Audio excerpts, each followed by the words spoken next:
Okay, so I'm gonna just try to make this quick.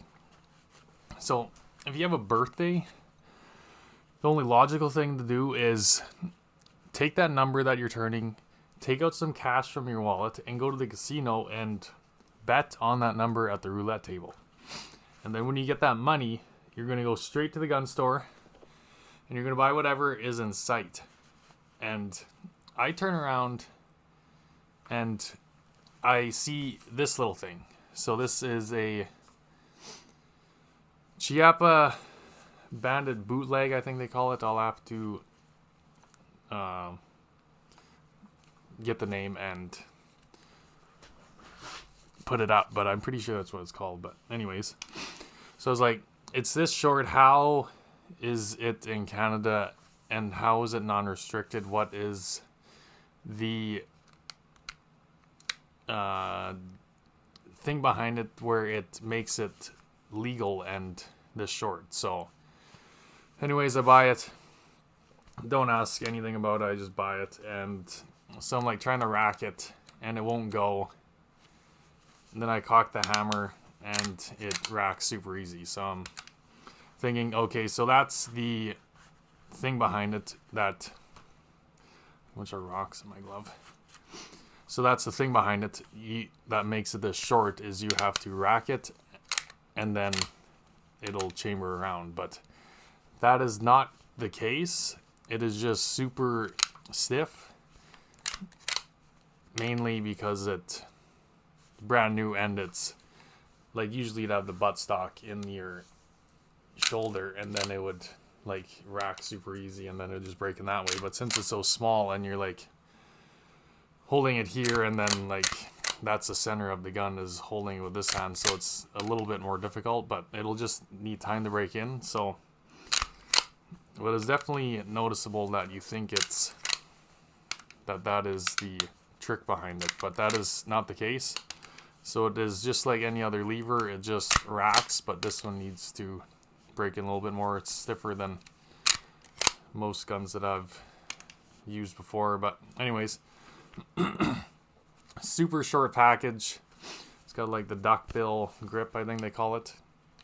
But yeah, it's real stiff, this thing. So it'll need some, you'll have to tinker with it and maybe roll her up or just play around and rack it all the time. But so it is a small package. So I measured on my knee before, but so it's like 20 inches and a quarter roughly, like give or take. So it's a super small package. So just over 20. So it's quite small. Cool, just in 22 LR that I've seen, and it is a takedown, so that strange enough. But so let's take it down. And it says in the manual, I sometimes read the manual, but so it says to open, so rack it back and then you can do the screw. But before my phone died and then I was videoing, so I had to make another one. I unscrewed it from the closed position, but it says to do it like this. So that's how I guess we'll do it. But so it's good to have like a thicker flathead because it is quite a big takedown screw with a big slot there. You could probably use a loony or toonie. You get away with it if you're in this super regulated country, which is garbage, but I'm not going to get into that. Okay, so it says unscrew it. So you'll unscrew it from the threads and don't try to pull it out because there is a little washer in there. You can, but you'll just have to find that washer when you screw it apart. So unscrew it and then you can pull it about like that and then it'll come straight up and off. So that is that little washer that they're talking about in there. So if you pull it out, you'll be looking for that piece. But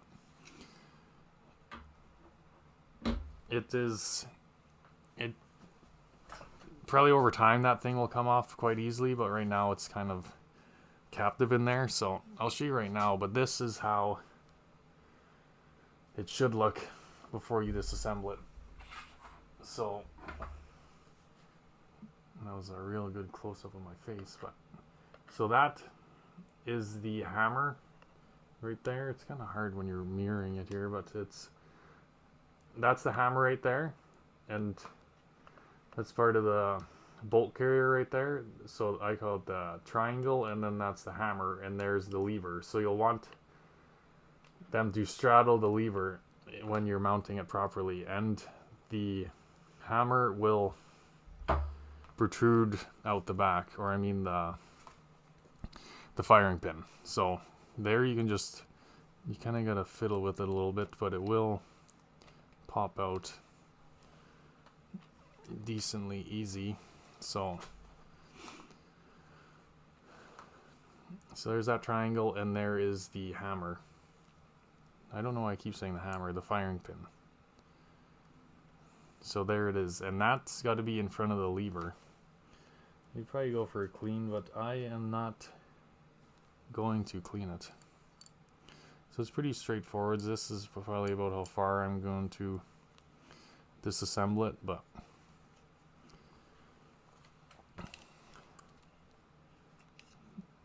so you'll want that hammer behind in that region back there. So I'll try. It's kind of a little bit difficult with, seems like when you're doing it on a camera, but it's good to have like a flat or something where you can just push that hammer. I don't know, that's the third time I did that.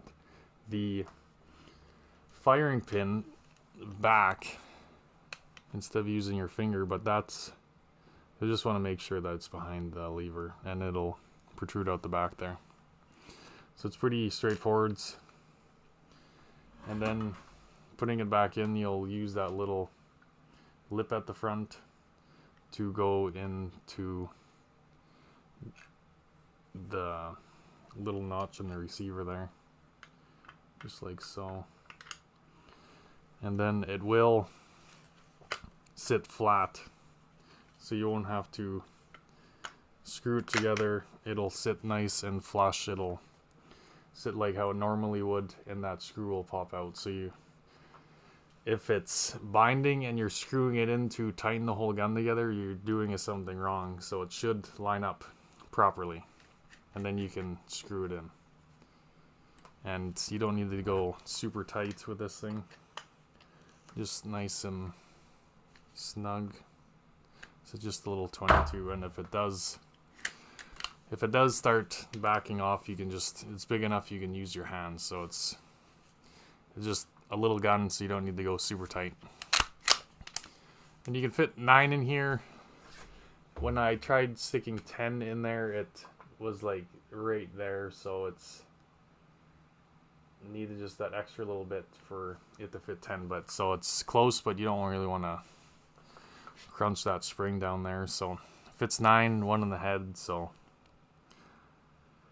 yeah, it's interesting little gun. So thought it was kind of cool, and it caught my eye, and I figured I'd make the video about that, because if I didn't start, eventually I would have figured it out, but like if you're in the store and that kind of like sets you back, it is indeed there is no little, I don't know what's the word I'm looking for, but there's no little tricks or anything to make it legal like this. So it functions like any other lever action. So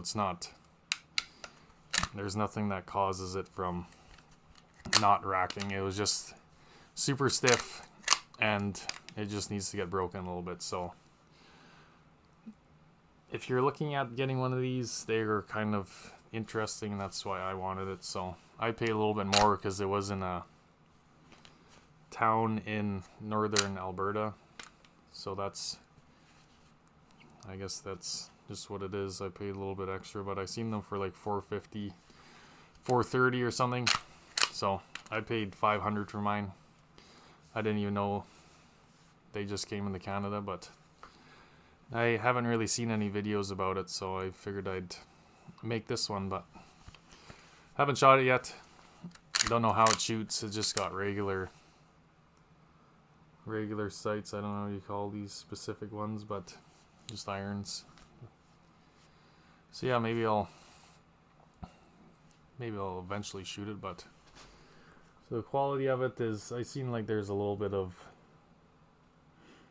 some marks here and there, but like I've never been worried about that, because I always it's a tool, this thing, so if it gets scratches, that's what it is. But if you're into that, the quality control is, I'd give it like an 8, maybe 7, as it's got some marks straight out of the box, but this one was on display and I think it was maybe the only one they got, but I'm not worried about it. So yeah, so if you're interested in something like this, it is indeed a full action lever. There's